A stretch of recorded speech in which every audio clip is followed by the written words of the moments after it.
شب 15 شعبان المعظم یعنی تقدیر بدلنے کی رات، یعنی تقدیر لکھنے کی رات، وہ روز جب دعائیں اور حاجات خود دروازے پہ کھڑی ہوتی ہیں کہ مانگنے والا ہمیں مانگے اور خداوند عالم ہمیں شرف قبولیت عطا کر دے۔ وہ روز کہ جب انسان اپنے آنے والے حالات بدلنے پر خود قدرت رکھتا ہے۔ وہ روز کہ جب خدائی تمام تر دروازے اور دریچے کھلے ہوئے ہیں کہ اے مانگنے والے بندے مجھ سے مہدی کے صدقے مانگ تو صحیح، تو جو مانگے گا تجھے ادا کر دیا جائے گا۔ اس روز جہاں عبادت انجام دی جاتی ہیں ان میں کچھ وظائف اور کچھ اذکار ایسے ہیں کہ جیسے قلم انسان کے ہاتھ میں ہو اور لوح اس کے سامنے موجود ہو اور تختی اس کے سامنے موجود ہو اور وہ اپنے ہاتھوں سے اپنی قسمت لکھ رہا ہو۔ ایک ایسا عمل جو میرے دل کے انتہائی نزدیک ہے، ایک ایسا عمل کہ جسے میں نے اپنی تکالیف اور اپنی پریشانیوں کے ایام میں جب بھی کیا ہے، میں کبھی اس سے مایوس نہیں ہوئی ہوں۔ اس دن کہ جب آپ بہت سے اعمال اور بہت سی نسبتیں امام زمان سے دیتے ہیں، ایک ایسی نماز جو نماز استغاثہ بحضور امام زمان سے معروف ہے، جو علماء کا، جو مشائخ کا، جو طلباء کا، جو مانگنے والوں کے لیے بہترین ذریعہ ہے کہ وہ امام زمان کے صدقے میں اور امام زمان کے توسل سے اور امام زمان سے جو چاہے طلب کر لیں۔ ویسے اس نماز کو شب جمعرات اور شب جمعہ بھی ادا کیا جاتا ہے، لیکن 15 شعبان کی شب اس کا ادا کرنا بے حد مجرب ہے۔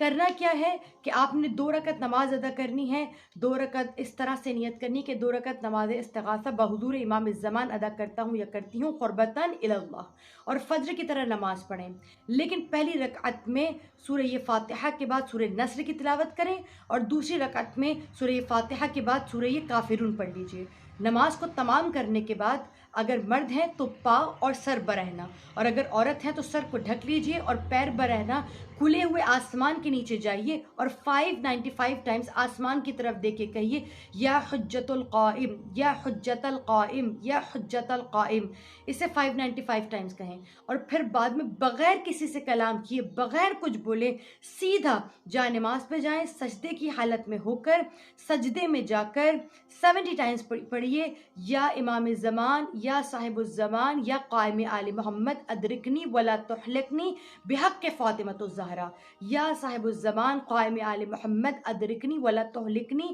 بحق فاطمۃ الزہرا۔ اس کا ورد کریں اور سجدے کی ہی حالت میں جناب امام زمان کو بار بار کہہ کے پکاریں یا فرزند زہرا، اور جناب فاطمہ کا واسطے کے ذریعے سے اپنی ہر حاجت سجدے کی حالت میں ہی مانگیے۔ آپ دیکھیں گے یا تو سجدے سے سر نہ اٹھے اور آپ کو معلوم ہو جائے گا کہ آپ کی حاجت پوری ہوئی ہے۔ اور علماء یہاں تک کہتے ہیں کہ اس عمل کو 1 ہفتے دہرائیں، حاجت پوری نہ ہو تو دوسرے ہفتے یعنی شب جمعرات اور شب جمعہ اس عمل کو کریں، اور اگر حاجت پوری نہ ہو تو تیسرے ہفتے بھی اس عمل کو بجا لائیں۔ وہ کہتے ہیں اگر تیسرے ہفتے یہ عمل پر آپ کی حاجت قبول نہ ہو تو چوتھے ہفتے خود امام زمان آپ کے خواب میں تشریف لاتے ہیں اور لا کر آپ کو اس حاجت کی قبولیت کا وقت بھی بتاتے ہیں اور اپنا دیدار بھی کراتے ہیں۔ یعنی اس سے بہترین کیا ہو سکتا ہے؟ میں نے اپنی زندگی میں اس عمل کے ذریعے وہ ناممکن حاجات مانگی کہ جن کے پورا ہونے کا مجھے امکان ہی نہیں تھا، جان بوجھ کے ایسی حاجات میں نے مانگی کہ مجھے پتا تھا جو قبول نہیں ہو سکتی، لیکن اس کے باوجود بھی میں نے دیکھا کہ یا تو پہلے ہفتے یا دوسرے ہفتے، اور اس لیے مانگی تھی کہ شاید چوتھے ہفتے خود امام مجھے دیدار کرائیں، لیکن امام کا دیدار اپنی جگہ، لیکن اس سے پہلے میں نے اس حاجت اپنی تمام تر حاجت کو پورا پایا ہے۔ آپ دیکھیے گا دنیا کے کسی دروازے پر جانے کی ضرورت نہیں ہے، ہمیں صاحب ممکنات کے دروازے پر جانا چاہیے۔ ہم ان کے دروازے پر ہیں کہ جو اختیارات کو اپنے ہاتھوں سے بانٹا کرتے ہیں، جو چاہے آج اس شب کے صدقے بھی امام زمان کے صدقے میں اپنے ہاتھوں سے اپنی تقدیر کا سودا کرے، اپنے ہاتھوں سے خداوند عالم کے ساتھ تجارت کرے، محبت مہدی کو لے لے اور اللہ سے جو چاہے طلب کرے۔